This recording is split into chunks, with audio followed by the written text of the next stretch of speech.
بسم اللہ الرحمن الرحیم۔ صداقت کی دنیا مدینہ مدینہ۔ اللہ تعالیٰ نے اپنے نبی حضرت محمد صلی اللہ علیہ وسلم کو ہجرت کا حکم فرما دیا۔ ہجرت میں 3 بڑی مشکلات ہوتی ہیں۔ ان تینوں مشکلات کے حل کے لیے ایک جامع والہانہ دعا سکھلا دی۔ ربی ادخلنی مدخل صدق واخرجنی مخرج صدق واجعل لی من لدنک سلطانا نصیرا۔ یا اللہ، میرا منزل پر پہنچنا اور گھر سے نکلنا سب بہترین، باعزت، باامن بنا دیجیے، اور مجھے اپنی طرف سے ایسی طاقت اور ایسا غلبہ دے دیجیے جو میرا مددگار رہے۔ 3 مشکلات۔ ہجرت میں 3 بہت بڑی مشکلات ہوتی ہیں۔ نمبر 1، پرانی جگہ یعنی اپنے وطن سے نکلنا مشکل۔ ہجرت تو تبھی ہوتی ہے جب وطن کی زمین تنگ ہو چکی ہو، وہاں دشمنوں کا غلبہ ہو چکا ہو، تب دشمن کہاں آسانی سے نکلنے دیتے ہیں۔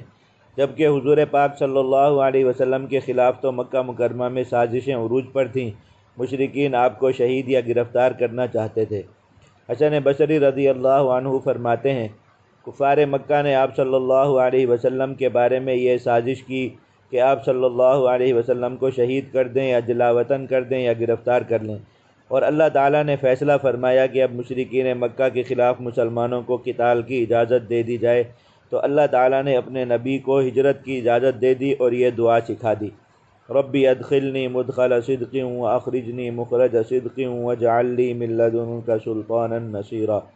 نمبر 2، نئی جگہ داخل ہونا مشکل۔ نئے لوگ، نیا ٹھکانہ، نئے مسائل اور وہاں کے علاقہ پرست لوگوں کی دشمنی، مخالفت۔ نمبر 3، بے بسی اور بے کسی کی مشکل۔ جب کوئی آدمی اپنا علاقہ، اپنے لوگ اور اپنا ماحول چھوڑ دے تو وہ ظاہری طور پر بالکل کمزور ہو جاتا ہے، بے سہارا اور بے آسرا۔ یہ تینوں مشکلات بہت سخت ہیں، اور یہ قرآنی دعا جو اللہ تعالیٰ نے سکھائی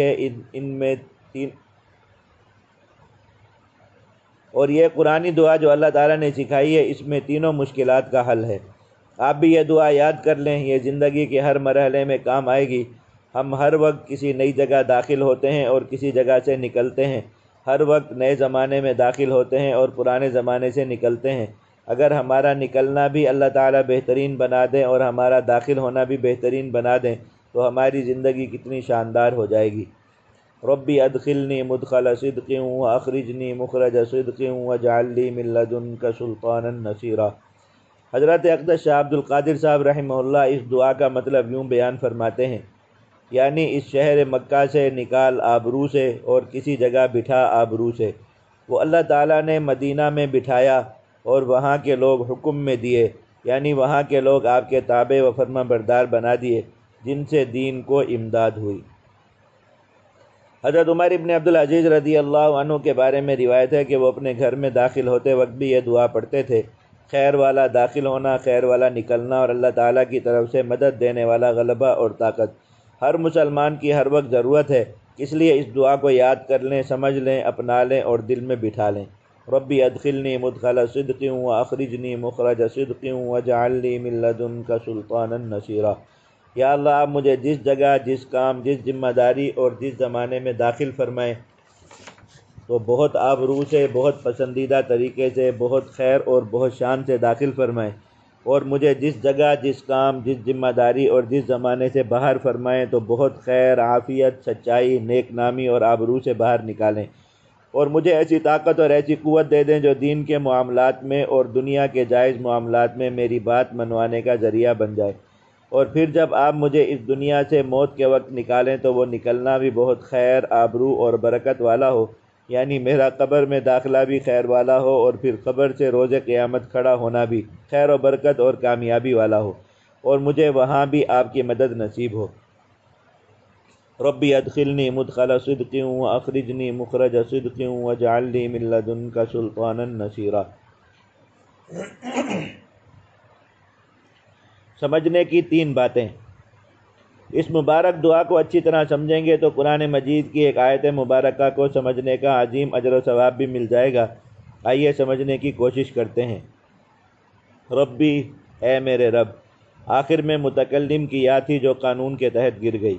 ادخلنی، مجھے داخل کیجئے۔ مدخلا، داخل کرنا، مدخل بمعنی ادخال۔ صدق سچائی، ٹھیک ٹھاک، بہترین، حق کے مطابق، عزت، نصرت۔ اے میرے رب مجھے داخل کیجئے ٹھیک ٹھیک، بہترین داخل کرنا، مجھے خوشگواری، عزت اور نصرت کے ساتھ داخل فرمائیے۔ وَأَخْرِجْنِی اور مجھے نکالیے، مخرجہ نکالنا، صدق سچائی، ٹھیک ٹھیک، بہترین، موقع کے مطابق، عزت، نصرت۔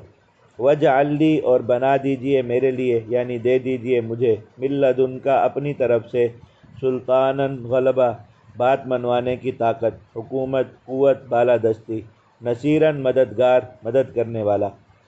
حضرت حکیم الامہ رحمہ اللہ تعالی سمجھاتے ہیں کہ مطلب یہ ہے کہ مجھے ایسی قوت اور غلبہ دے دیجئے جو آپ کی نصرت سے ہو، تاکہ وہ قوت بڑھتی رہے اور وہ غلبہ بڑھتا رہے، کیونکہ اس کے پیچھے آپ کی مسلسل نصرت ہوگی، جبکہ کافروں کا غلبہ عارضی ہوتا ہے کیونکہ اس کے پیچھے اللہ تعالیٰ کی نصرت نہیں ہوتی۔ دین کی خدمت کے لیے قوت اور غلبہ مانگنا اللہ تعالیٰ کا حکم ہے۔ اب ہم نے اس دعائے مبارکہ اور آیت مبارکہ میں 3 باتیں سمجھنی ہیں۔ نمبر 1، مدخلہ صدقین، بہترین داخلے سے کیا مراد ہے؟ نمبر 2، مخرجہ صدقین، بہترین نکلنے سے کیا مراد ہے؟ نمبر 3، سلطاناً نصیرا، مددگار غلبہ سے کیا مراد ہے؟ حضرات مفسرین کے اقوال۔ اچھے داخلے اور اچھے نکلنے میں حضرات مفسرین کے کئی اقوال ہیں۔ مثلا نمبر 1، مجھے مدینہ منورہ میں بہترین داخلہ عطا فرمائیے اور مجھے مکہ مکرمہ سے خیر و عافیت کے ساتھ نکالیے۔ نمبر 2، مجھے بہت اچھی بہترین موت عطا فرمائیے اور مجھے قیامت کے دن میری قبر سے بہت خیر اور اچھائی میں نکالیے۔ نمبر 3، مجھے جو منصب نبوت آپ نے عطا فرمایا ہے، مجھے اس کی ادائیگی میں بہت بہترین داخل فرمائیے اور مجھے اس کے مکمل کرنے کے بعد کامیاب اور بہترین نکالیے۔ نمبر 4، مجھے جنت میں بہترین داخلہ عطا فرمائیے اور مجھے مکہ سے مدینہ کی طرف خیر کے ساتھ نکالیے۔ نمبر 5، مجھے اسلام میں بہترین داخل فرمائیے اور اسلام کے ساتھ اس دنیا سے بہترین نکالیے۔ نمبر 6، مجھے مکہ میں امن اور عزت کے ساتھ دوبارہ داخل فرمائیے اور مجھے مکہ سے ہجرت کے وقت امن سے نکالیے۔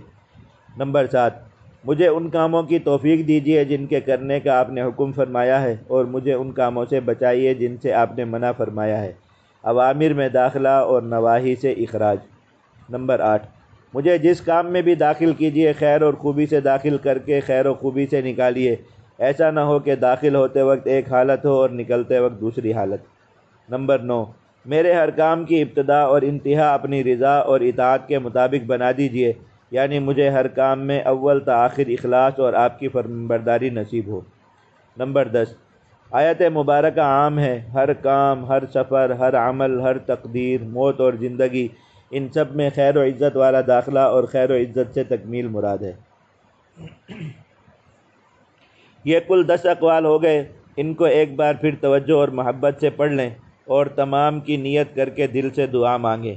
ربی ادخلنی مدخل صدق واخرجنی مخرج صدق واجعل لی من لدنک سلطانا نصیرا۔ صداقت سے پہنچیں، صداقت سے نکلیں، ملے ہم کو قوت و نصرت الہی، دعا ایسی جامع ہمیں لے کے دے دی، تیرا شکریہ اے مدینہ مدینہ۔ سلطانا نصیرا، دعا کے آخر میں اللہ تعالیٰ سے سلطان نصیر مانگا گیا ہے۔ سلطانا نصیرا سے کیا مراد ہے؟ چند اقوال ملاحظہ فرمائیں۔ نمبر 1، مراد اس سے عزت، غلبہ اور دین کی سربلندی ہے، یعنی اللہ تعالیٰ کی نصرت سے ایسی طاقت، ایسا اقتدار اور ایسا غلبہ ملے کہ جس کے ذریعے دشمنوں کے شر اور شرارت کو توڑا جا سکے اور دین کو نافذ کیا جا سکے اور مغلوب مسلمانوں کی مدد کی جا سکے۔ حضرت عثمانی رحمہ اللہ لکھتے ہیں، یعنی غلبہ اور تسلط عنایت فرما جس کے ساتھ تیری مدد و نصرت ہو، تاکہ حق کا بول بالا رہے اور معاندین یعنی دشمن و مخالفین ذلیل و پست ہوں۔ حضرت قتادہ رحمہ اللہ فرماتے ہیں، نبی کریم صلی اللہ علیہ وسلم نے جان لیا کہ اس کام اور ذمہ داری کے لیے طاقت اور غلبہ ضروری ہے، بس آپ نے اللہ تعالیٰ سے ایسا اقتدار مانگا جو اللہ تعالیٰ کی کتاب، اللہ تعالیٰ کی حدود اور اللہ تعالیٰ کے فرائض کا مددگار ہو اور دین کو قائم و نافذ کرنے کا ذریعہ ہو۔ بے شک ایسا اقتدار اللہ تعالیٰ کی رحمت ہے جس سے اللہ تعالیٰ اپنے بندوں کو مضبوط فرماتے ہیں۔ اگر یہ نہ ہو تو بعض افراد دوسرے بعض کو برباد کر دیں اور ہر طاقتور کمزوروں کو کھا جائے۔ نمبر 2، اس سے مراد واضح اور مضبوط حجت اور دلیل ہے، یعنی مجھے اپنے دشمنوں کے مقابلے میں مضبوط حجت نصیب ہو اور جو کچھ میں کروں اور جو کچھ میں چھوڑوں وہ سب دلیل اور علم صحیح کی روشنی میں ہو۔ یعنی یہ بہت بڑا مرتبہ ہے کہ انسان کا ہر عمل صحیح علم اور صحیح دلیل کے ساتھ ہو، دلیل کے مطابق ہو۔ الحمدللہ رب العالمین۔ امید ہے کہ آیت مبارکہ اور دعا کا مفہوم ذہن میں آ گیا ہوگا۔ آپ صلی اللہ علیہ وسلم کی ہجرت مبارکہ نے دنیا کو بدل کر رکھ دیا۔ اس لیے جب اسلامی تاریخ شروع کرنے کا مشورہ ہوا تو اسی پر اتفاق ہوا کہ آپ صلی اللہ علیہ وسلم کی ہجرت سے اسلامی تاریخ شروع کی جائے۔ ہجرت سے ہی اسلام کے غلبے کی راہ ہموار ہوئی اور دین اسلام ساری دنیا میں پھیل گیا۔ ہجرت کی برکت سے ہی ہمیں یہ دعا نصیب ہوئی، ربی ادخلنی مدخل صدق واخرجنی مخرج صدق واجعل لی من لدنک سلطانا نصیرا۔ اللہ کرے مسلمانوں میں ہجرت کا ذوق زندہ ہو۔ آج کل ہر کوئی اپنی جگہ پتھر کی طرح جم گیا ہے تو پورے عالم اسلام پر جمود اور بے حسی چھا گئی ہے۔ قوم پرستی، علاقہ پرستی اور لسانیت کے زہریلے ناگ مسلمانوں پر مسلط ہو گئے ہیں اور ہم کثرت و اسباب کے باوجود غلامی اور بے کسی میں ڈوب گئے ہیں۔ نکلنا اور داخل ہونا، طلوع ہونا اور غروب ہونا، چلتے رہنا، یہ چاند، سورج اور مومن کی صفات ہیں۔ یہ دعا ہمیں ہماری یہ صفات بھی یاد دلاتی ہے اور ہمارے ہر کام کے آغاز اور اختتام کو اچھا بنانے کا بھی ذریعہ بنتی ہے، اور ساتھ ہی ساتھ ہمارے اندر دینی غلبے، طاقت اور شوکت کا ذوق بھی بیدار کرتی ہے۔ یہ مبارک دعا جن کو یاد نہیں وہ آج ہی یاد کر لیں، جن کو یاد ہے مگر وہ مانگتے نہیں وہ آج ہی سے مانگنا شروع کر دیں۔ جو سرسری مانگتے ہیں وہ شعور اور توجہ سے مانگیں۔ جو کام شروع کریں، جس جگہ بھی داخل ہوں، کسی بھی ذمہ داری کو سنبھال رہے ہوں، بیان، تقریر یا کوئی اچھا کام شروع کر رہے ہوں، اس دعا کو اپنا وظیفہ بنائیں۔ کبھی کبھار داخلے سے قبر کا داخلہ اور خروج سے قبر کے بعد کی زندگی کی نیت کر کے بھی یہ دعا مانگا کریں، تاکہ قبر میں داخلہ خیر و عزت والا ملے اور قبر سے خیر و خوبی، خوشی اور عزت کے ساتھ میدان حشر کو روانگی ہو، اور سلطانا نصیرہ میں دین کے غلبے کو اللہ تعالیٰ سے مانگا کریں۔ آئیے سب مل کر دعا مانگتے ہیں، ربی ادخلنی مدخل صدق واخرجنی مخرج صدق واجعل لی من لدنک سلطانا نصیرا۔ دعاؤں کی جنت مدینہ مدینہ، صداقت کی دنیا مدینہ مدینہ، کہیں بھی اکیلا نہ امت کو چھوڑا، سدا رہنما ہے مدینہ مدینہ۔ لا الہ الا اللہ، لا الہ الا اللہ، لا الہ الا اللہ محمد الرسول اللہ۔ اللہم صل علی سیدنا محمد وآلہ وصحبہ وبارک وسلم تسلیما کثیرا کثیرا۔ لا الہ الا اللہ محمد الرسول اللہ۔